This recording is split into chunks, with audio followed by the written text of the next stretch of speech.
направено за българския народ.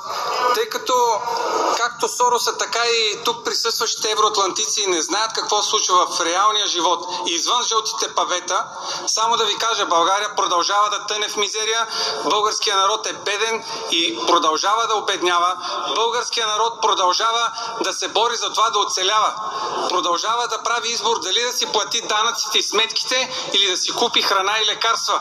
Обикновено се случва, че не си купува храна. Това се случва или си купува долнопробната ви храна. Това имаме като социална политика. Лъжи, измами, обещания и за сметка на това много НПО-та, които освояват стотици милиони.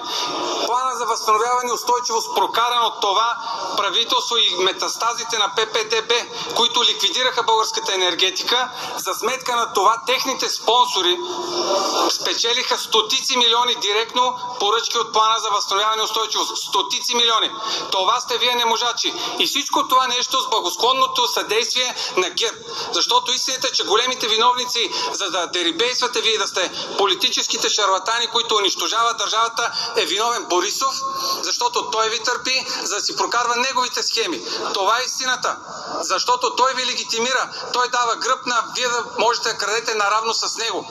Защото Плана за възстановяване и устойчивост е пагубен за България, за няколко милиарда, които освоихте вие с вашите ментори, с чичовото от Стара Загора, това се случва в момента. Вие сте крадците на крадците. Истината обаче, че ако Сорос е срамен министър-председател, имаше един най-срамен от него. Нещо, което не се е случило за 35 години. И това е Кирил Петков. Няма друго такова деградирало нещо, което да е било начало на нашата държава. Оставка!